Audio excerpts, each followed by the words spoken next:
Election আমরা দিব বা কি ধরনের রিফর্মটা আমরা বাস্তবায়িত করব। আর রিফর্মটা আমি যখনই বাস্তবায়িত করব তখন আসলে আমি বুঝবো যে আমার কতদিন সময় লাগবে। ধরেন আপনি আজকে 300 সিটে আমাদের ইলেকশন হয়, এখন সবাই পার্টি মিলে বললো যে না আমরা 300 সিট সেই 1973 সাল থেকে দেখছি, অতএব এবার আসি আমরা 500 সিটে ইলেকশন করি। তো এই 500 সিট ইলেকশন করা মানে হচ্ছে আমার নতুন করে ডিমার্কেশন করা। বা ধরেন আমাদের পলিটিক্যাল পার্টিগুলো মিলে বললো যে না আমাদের প্রেসিডেন্টের পাওয়ারটা আমাদের বাড়াতে হবে, প্রেসিডেন্সিয়ালও ইলেকশন লাগবে। তো সেক্ষেত্রেও আমার কিন্তু টাইমের একটা বিষয় এসে যায়। তো সবগুলো মিলে আমাদের সত্যিকার অর্থে আমাদের একদিনও এক্সট্রা থাকার কোনো ইচ্ছা নাই, কারো কোনো ইচ্ছা নাই। আমি আপনার বললেন তো যে নির্বাচনটা করা ছাড়া আর এই যে সংস্কার, এই দায়িত্ব এই সরকার কেন নিতেছে? মানে এই বিকজ এইটা আমাদের ম্যান্ডেট, আমাদের গণ অভ্যুত্থানের ম্যান্ডেট এই একটাই। কি সেটা? যে আমাদের শুধুমাত্র যে নির্বাচনের কথা আসছে তা না, এরা আসছে এই জন্য যে বিকজ আমাদের পিছনের ইতিহাসটা খুব খারাপ। আমাদের পলিটিক্যাল পার্টিগুলো যেই ধরনের রিফর্মের কথা বলতো, কিছুই তো রিফর্ম অনেক ক্ষেত্রে না করে রিফর্ম রোল ব্যাক করেছে। ফলে যেটা হচ্ছে যে আমাদের যারা বিপ্লব করলো, যারা গণঅভ্যুত্থানে ছিল, তারা আশাহত হয়েছেন পলিটিক্যাল পার্টিগুলোর কাছে। তার দাঁড়িয়ে তারা আবার ফিউচারেও তারা চিটেড হতে চান না। তারা এমন একটা পলিটিক্যাল সেটেলমেন্ট করতে চান, রাজনৈতিক বন্দোবস্ত করতে চান যেখানে পলিটিক্যাল পার্টিগুলো অন্তত তাদের যে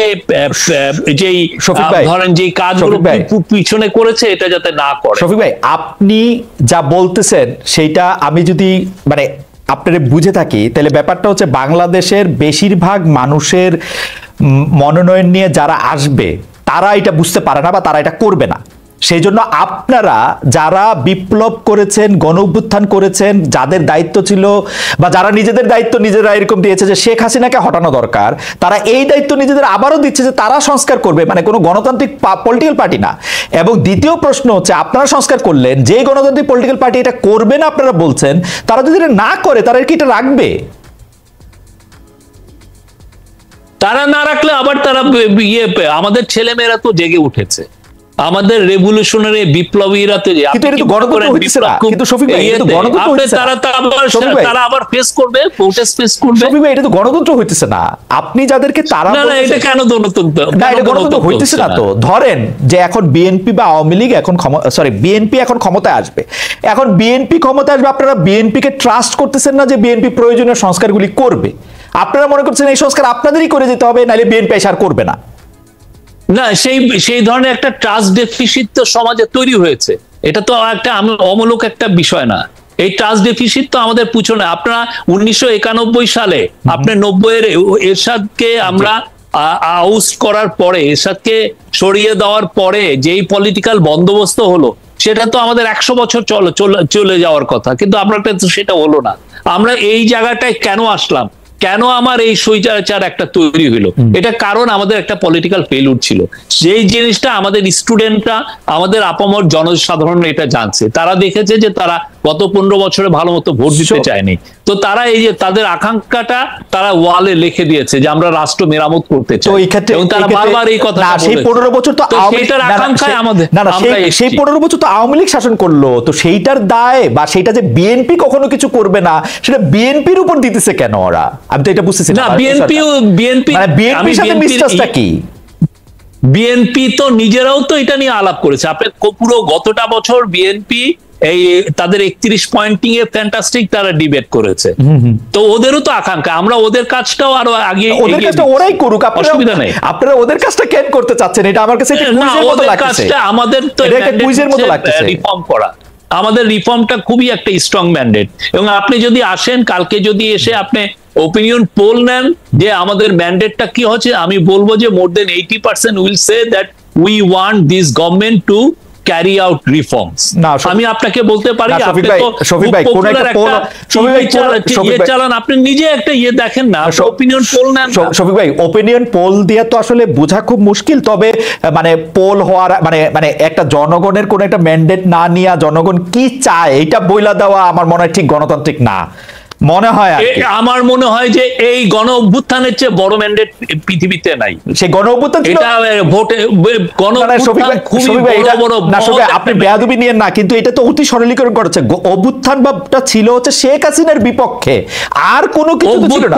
একটা ভালো নির্বাচনের পক্ষে, একটা ভালো নির্বাচনের পক্ষে না। অভ্যুত্থান শেখ হাসিনা রাষ্ট্র মেরামতের পক্ষে।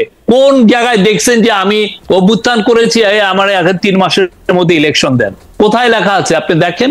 ওয়ালগুলোই আপনি ওয়াল গ্রাফিতি গুলো আপনার তো এখানে অনেক করসপন্ডেন্ট আছে, আপনি পাঠান না।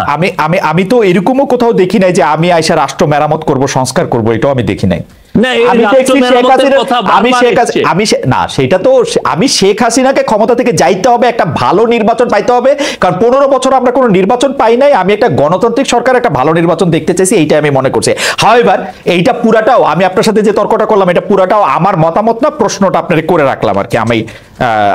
আমি জানি যে আপনি ব্যাপারটা নিয়ে ভাবতেছেন, ভাববেনও আর কি। না, আমাদের মিশন খুবই সিম্পল।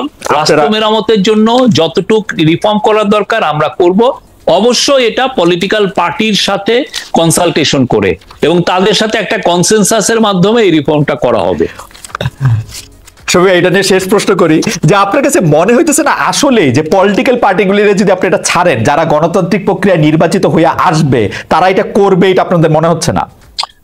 অনেকগুলো পলিটিক্যাল পার্টি এসে এটা আমাদেরকে বলছে যে আপনারা করে যান, এই কয়টা নেসেসারি। অনেকগুলি পলিটিক্যাল পার্টি মানে যাদের জনসমর্থন 2%? না, আমি এটা নিয়ে কথা বলছি না, কার 2% কার 1%, এটা নিয়ে আমার কোনো না। বাট আমাদের এখানে অনেকগুলো প্রায় 40টার মতো পার্টি তো এসছে, কথা বলছে। তো আমরা তো জানি তারা অনেকেই, বেশিরভাগই চাচ্ছেন যে না, আমরা যাতে খুব নেসেসারি, যেগুলো খুব দরকারি, সেগুলো রিফর্ম আমরা যাতে ক্যারি আউট করি। ওকে, যেহেতু আপনারা অন্তর্বর্তীকালীন সরকার, সেহেতু বারবারই আগের অন্তর্বর্তীকালীন সরকারের সাথে একটা তুলনা আসে, -1 -2 নানা ধরনের ফর্মুলা নিয়ে কথা বলা হয়। আমরা যেখানে দেখেছি যে বেগম খালেদা জিয়া অনেক অসুস্থ ছিলেন, তার বিদেশে যাওয়া অনেক বেশি দরকার ছিল, তার ডাক্তাররা জানিয়েছিলেন তার শরীর স্বাস্থ্য খুব খারাপ আছে, তারপরেও তিনি, আমি অবশ্য জানি যে কিছুদিন আগে তিনি অনুমতি নিয়েছেন হয়তো আপনাদের কাছে, তিনি হয়তো শীঘ্রই বিদেশে যাবেন, কিন্তু সেটা উনি দেরি করছেন এই ভেবে অনেকে বলছেন যে তিনিও যদি বিদেশে চলে যান, জনাব তারেক রহমানের মামলাগুলি তোলা হয় নাই, তিনি যদি বিদেশে না আসেন, আপনারা কোনো না কোনো ভাবে তাদেরকে মাইনাস করে ফেলতে পারেন। এরকম কোনো পরিকল্পনা কি আপনাদের আছে কিনা, বা এটারে আপনি আসলে? না, আমাদের যেহেতু পলিটিক্যাল কোনো নাই, আমাদের অ্যাম্বিশন নাই, অতএব এগুলো কোনো নাই। আমরা খালেদা জিয়াকে যথেষ্ট সম্মান করি এবং আমাদের মধ্যে কোনো -2 এগুলো কোনো ধরনের কোনো এজেন্ডা নাই। আমাদের একটাই এজেন্ডা, রিফর্ম গুলো ক্যারি আউট করা এবং ভালো একটা ইলেকশন দেওয়া। আচ্ছা, এই সরকারের 100 দিন উপলক্ষে জাতির উদ্দেশ্যে যে ভাষণ দেওয়ার ক্ষেত্রে প্রধান উপদেষ্টা বলেছেন এই সরকারকে ব্যর্থ করার জন্য, অকার্য করার জন্য আমরা বিশাল অর্থে বিশ্বব্যাপী দেশের প্রতিটি স্থানে প্রতিটি জায়গায় এক ধরনের মহাপরিকল্পনা দেখার কথা তিনি বলছেন। বলা হচ্ছে একটা বড় প্রচেষ্টা হচ্ছে বিভেদ সৃষ্টি করা, কিন্তু আমরা কিন্তু দেখতে পাচ্ছি বৈষম্য বিরোধী ছাত্র আন্দোলনের সঙ্গে এই অন্তর্বর্তীকালীন সরকারের একটা দূরত্ব কি সৃষ্টি হচ্ছে? কেউ কেউ বলছেন এই সরকার কি করছেন আমরা দেখতে পাচ্ছি না, উপদেষ্টা হিসেবে কাদের নিয়োগ দিচ্ছেন আমরা দেখতে পাচ্ছি না। কেউ কেউ এইটাও বলছেন যে ছাত্র আন্দোলন থেকে যে উপদেষ্টারা এসছেন তাদের সঙ্গে অন্য উপদেষ্টাদের এক ধরনের এবং দেও সৃষ্টি হয়েছে। আপনি এই ভিন্নতাগুলির ক্ষেত্রে আপনি আসলে কি মনে করেন? এর জন্য আওয়ামী লীগের ষড়যন্ত্র কিভাবে কাজ করছে সেটি কেমনে মনে করেন? আমি মনে করি যে আমি তো 14টা ক্যাবিনেট মিটিং এ ছিলাম, আমি তো দেখেছি যে তারা খুবই একটা ভালো টিম। আমি তো কোনো কারোর মধ্যে বৈরিতা বা কেউ দূরত্ব তৈরি হয়েছে কারোর মধ্যে, এটা আমার কাছে হয় না। আমি মোটামুটি প্রত্যেকটা মিটিং এই থাকি, দেখি, তো খুবই দে আর এ ভেরি গুড টিম। আর সত্যিকার অর্থে কিছু কিছু ক্রিটিসিজম খুবই হেলদি। আমরা চাই যে সমস্ত বাংলাদেশের যারা আমাদের যদি দুর্বলতা থাকে, আমরা যদি মিস্টেক করি, সেটা বৈষম্য বিরোধী ছাত্ররাই হোক আর পলিটিক্যাল পার্টি হোক, তারা আমাদেরকে ক্রিটিসাইজ করুক, তাহলে আমরা বুঝবো যে আমরা ঠিক করছি নাকি বেঠিক করছি। আর এটার মানে এই না যে সে আমার থেকে দূরে চলে গেল, কারোর সাথে আমাদের দূরত্ব নেই। আমরা মনে করি পলিটিক্যাল পার্টি বা বৈষম্য বিরোধী ছাত্র আন্দোলন সবই আমাদের অংশীজন, এটা নিয়ে আমাদের কোনো ধরনের কোনো দূরত্ব নাই। আমরা খুবই রাইট অন ট্র্যাক আছি এবং আমি মনে করি যে আমরা আমাদের লক্ষ্যে খুব স্থির আছি। আর আওয়ামী লীগের কথা আপনি কি বলবো, ওরা তো দেখছেন যে 40 জন পুলিশ মারা গেছে, তো সেখানে ওরা মিথ্যাচার করছে যে 3000 পুলিশ মারা গেছে। এই 3000 পুলিশ মারা যাওয়াকে কেন্দ্র এটাকে জাস্টিফাই, এটা দিয়ে এই জন্য বলছে, তারা জাস্টিফাই করতে চাচ্ছে এই বাচ্চা 8 বছর 4 বছর 12 বছরের ছেলেদেরকে যে ওরা নির্মম ভাবে হত্যা করলো, সেটাকে তারা জাস্টিফাই করার চেষ্টা করছে।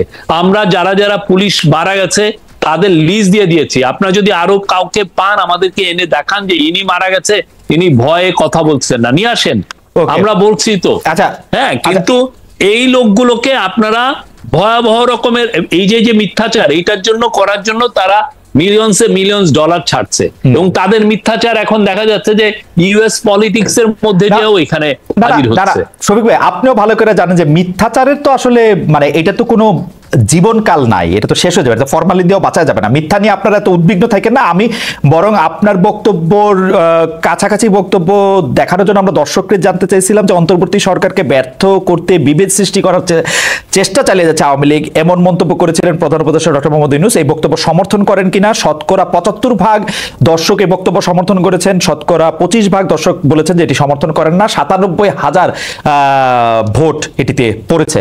তো আপনার বক্তব্য আসলে এটি ঠিক, অন্তর্বর্তীকালীন সরকারের এই অবস্থান নিয়ে আসলে আমাদের যারা দেখছেন তার 97,000-এর শতকরা 75% দর্শক মনে করছেন যে আসলে এটা অন্তর্ভুক্তিমূলক কোনো ষড়যন্ত্র করা হচ্ছে। আমরা একটু সংবাদ মাধ্যম নিয়ে কথায় আসি শফিক ভাই, যে সাংবাদিক নেতাদের পক্ষ বিপক্ষ বহুদিন ধরে আছে, এটা নিয়ে আপনিও সাফার করেছেন, আমরাও সাফার করেছি। আমরা যে কোন পক্ষ ডিইউজে কোনটা, বিএফএসি কোনটা, প্রেস ক্লাবে গেলে কোন পক্ষ চা খাইতে বলে আর কোন পক্ষ সিগারেট খাইতে বলে, সেটা নিয়ে আমরা আসলে নানা ধরনের ঝামেলার মধ্যেই পড়ছি। কিন্তু 5 আগস্ট আওয়ামী লীগ সরকারের পতনের পর কিছু কিছু মিডিয়া হাউস আক্রান্ত হয়েছে, কোন সাংবাদিকের বিরুদ্ধে হত্যা মামলা হয়েছে, অনেকের এক্রিডিটেশন কার্ড বাতিল হয়েছে, সর্বশেষ প্রেস ক্লাবের সদস্যপদ স্থগিত করা হয়েছে অনেক সাংবাদিকের। এসব ঘটনা মত প্রকাশের স্বাধীনতার বিকাশে ভূমিকা রাখবে নাকি সংকুচিত করে ফেলবে? আমি আরো জানাতে চাই, আপনি দেখবেন যে উপদেষ্টারা কার সাথে কথা বললে কি হবে এবং সেটা নিয়ে এক ধরনের হুমকি দিচ্ছে, যে তাদের মধ্যে এই জিনিসটা কেমনে এটা হইলো যে ধরেন কারো সাথে কথা বললেই সে একটা প্ল্যাটফর্ম পায়, এটা নিয়ে আসলে অন্যদেরকে খুব বেশি প্রভাবিত করা যায়, এটাতে কেন মনে হইলো? আমরা যেখানে বলতেছিলাম শফিক ভাই, আমি শেষ করি কথাটা, আমি যেখানে বলতেছিলাম যে শেখ হাসিনার যদি সাহস থাকে ক্ষমতা থেকে নাইমে অন্য কোথায় একটা দিয়ে ইলেকশন দেখ, তার সবকটা মেশিনারি ব্যবহার করেও তো থাকতে পারে নাই, এত ভয় কিসের জন্য? বিশেষ করে সংবাদ মাধ্যমে কে আসবে না আসবে? শফিক ভাই, না, আমাদের তরফ থেকে সংবাদ মাধ্যমের স্বাধীনতা সংকোচনের কিছুই করা হয় নাই। আমাদের, আপনি জানেন ট্র্যাডিশনালি সংবাদপত্রের স্বাধীনতা কেমনে সংকোচন করা হয়। আমাদের এটা অ্যাডমিনিস্ট্রেটিভ, আগে ডিজিএফআই কে ইউজ করা হতো, এনএসআই কে ইউজ করা হতো, প্রাইম মিনিস্টার অফিসের যে প্রেস টিম, যেটা এখন আমি লিড করছি, তাদের কাজই ছিল নিউজ নামানো, একে থ্রেড দেওয়া, ওকে থ্রেড দেওয়া। আপনি নিজে এটার একজন ভিকটিম। আপনি প্রোগ্রাম করতেন, আমার কথা, আপনি কেউ যদি আপনাকে বলে, কোন পত্রিকা, কোন টিভি স্টেশন, কোন ওয়েবসাইট যদি বলে যে আমাদের এই নিউজটা সরাতে বলেছে, আমাদের এই নিউজটা কিল করতে বলেছে, বা আমার এই লোকটাকে ফায়ার করতে বলেছে, আপনি আমাকে বলেন। আর আপনি ইয়ের কথা বলেন, এই যে অ্যাক্রিডিটেশনের কার্ড ছাত্রলীগের ছেলেকে দেওয়া হয়েছে, যুবলীগের ছেলেকে দেওয়া হয়েছে, এবং এদেরকে দিয়ে এদের বিশাল একটা অংশের 5,000 অ্যাক্রিডিটেশনের মধ্যে 169 জনের অ্যাক্রিডিটেশন নাই। তো এদেরকে পুরো একটা বিশাল অংশের কাজ ছিল সচিবালয়ে যে লবিং করা, ওর হয়ে দেনদের বর করা, ওর হয়ে ইয়ে করা। আমরা তারপরে বলেছি যে আপনার প্রতি অন্যায় করা হয়েছে, আপনি আমাদেরকে বলেন, আমরা আবার রিভিউ করব। এটা নিয়ে আমাদের কোনো ইয়ে নাই। কিন্তু স্বাধীনতার ক্ষেত্রে আমরা বলবো যে 100% বাংলাদেশের ইতিহাসে এরকম কেউ স্বাধীনতা ভোগ করে না, আমি একটু বলতে পারি। আপনার কাছে কি মনে হয়, তথ্য উপদেষ্টা যে বলেছেন যে কার সাথে যোগাযোগ করছে না, কি কথা বলেছে, আমি কি স্ট্যাটাসটা বাইর করে দেখবো, পড়ে শোনাবো? আপনি নিশ্চয়ই জানেন। হ্যাঁ, বলেন। আমরা জানেন মনে নিশ্চয়ই, এটা আপনার কাছে মনে হয় না যে ডেকে বলেছেন যে আপনারা মন খুলে লেখেন, আমাদেরকে ক্রিটিসাইজ করেন। আমরা ক্ষমতায় থাকলে এক ধরনের অন্ধত্ব থাকে, আমরা অনেক কিছু দেখতে পারি না। আপনারা লিখলে আমাদের চোখ খুলে, আমরা ওইটা দিয়ে দেখতে চাই। কিন্তু এইটা বলেন না যে আমরা আপনার ইয়েটাকে আমরা কমাচ্ছি, আপনার স্বাধীনতাকে কমাচ্ছি, কোন ধরনের না। নট এ সিঙ্গেল ইনস্টেন্স আপনি পাবেন কোন টিভি স্টেশনে। আগে এমনও হতো যে একজন, আমি এটা আপনার ইয়েতেই শুনেছি যে আপনার এখানে একজন এসে খুব জ্বালাময়ী বক্তৃতা দিয়ে গেছে। আপনি যখন আজকের বাংলাদেশ না করতেন জি, ইন্ডিপেন্ডেন্ট টিভি, জি। উনি যেই নিচে নামছেন আপনাদের ওই টিভির নিচে, জি। তখন তাকে না, লোক এসে ধরে নিয়ে না শফিক ভাই, আমি বলতেছি না যে এগুলি হয় নাই, কিন্তু সেটি আজকের বাংলাদেশে বক্তব্য দেওয়ার কারণে হয়েছে তা না। পুলিশ তাকে খুঁজতেই ছিল, তারপর তাকে গ্রেফতার করছে। আমি সেটার কথা বলতে চাই না। আমরা তো অন্তর্বর্তীকালীন সরকারের কাছ থেকে এইটা চাই না যে অন্তর্বর্তীকালীন সরকার সংবাদ মাধ্যমে একটা ব্যক্তি আসলে, যেমন আমি খোলাখুলি বলি, ছাত্রলীগের সভাপতি সাদ্দাম হোসেন আসলে এই উপদেষ্টাদের বা বৈষম্য বিরোধী ছাত্র আন্দোলনের এদের কেন মনে হইলো যে উনি আইসা এমন একটা প্ল্যাটফর্ম পাবেন যেটাতে তিনি এমন কিছু কথা বলতে পারেন যেটা হইলো যে পৃথিবী উল্টে যেতে পারে? না, আপনি ছাত্রলীগকে তো ব্যান করা হয়েছে, এটা আউটলড। আপনি কি হিজবুত তাহরির তো একটা ব্যান্ড অর্গান, তার আপনি ওদের চিফকে কি আপনি ইন্টারভিউ নিবেন? না। অবশ্য আপনি বিদেশে থাকেন। না না না, আমি বাংলাদেশ আইন মানতে চাই। আমি বিদেশে থাকলে আমি এটা করতে চাইতাম, করতে পারতাম। আমি কিন্তু আমি বাংলাদেশ আইন মানতে চাই। আমি গত 15 বছরে তারেক রহমানের কে সাক্ষাৎকার নিয়েছি? আমি গত 5 বছর, আমি শফিক ভাই অন এয়ার বলি, আমি গত 5 বছর এমন কোন স্টোন নাই যেটা আনটার্ন করতে বাকি রাখছি জনাব তারেক রহমানের সাক্ষাৎকার নেওয়ার জন্য। আমি এখানে ওপেনলি বলি, আমি ওপেনলি বলি 2 ঘন্টা 40 মিনিট তিনি আমার সাথে কথা বলেছেন, টেলিভিশন ক্যামেরার সামনে কথা বলতে চান নাই। আমি আপনাকে বলি, আমি একমাত্র ওনাকে এই ইলেকশনের আগে আমি ওনার সাক্ষাৎকার নিয়েছি, তাও সাক্ষাৎকারটা নিয়ে আমি লন্ডন ডেডলাইন দিয়েছি যাতে আমার উপরে ঝামেলা না হয়। না কিন্তু একমাত্র আমি, না কিন্তু শফিক ভাই, আমি কিন্তু ওনাকে চেষ্টা করেছি 5 বছর। আমি এটা বলি, এই উদাহরণ যখন দেওয়া হয়, রক্ত, এই উদাহরণ যখন দেওয়া হয়, ছাত্রলীগের হাতে রক্ত, ছাত্রলীগের একটা লিডারকে আপনার বিয়ে দেওয়া মানাচ্ছে, তাকে প্ল্যাটফর্মিং দেওয়া। আপনি এটা দিবেন, আমি মানলাম শফিক ভাই। না, আমার চয়েসে আমি আমার চয়েসটা দেখাইছি যে আমার চয়েসটা আমার কাছে কিরকম। যখন আমার কাছে মনে হয়েছে যে কোনো ভিকটিম যদি মনে করে তার প্ল্যাটফর্ম দেওয়া, তখন এইটা আসলে সকল আইনেই আটকায়। এটা যেমন বাংলাদেশে আইনে আটকায়, এটা আমেরিকান আইনেও আটকায়। কারণ একটা ভিকটিম যখন ট্রমাটাইজড হইতে পারে এরকম একটা লোকের কথায়, সেইটার যখন ব্যাপার আছে, তখন এটা বাংলাদেশ আইনেও আটকায়, এই আইনেও আটকায়।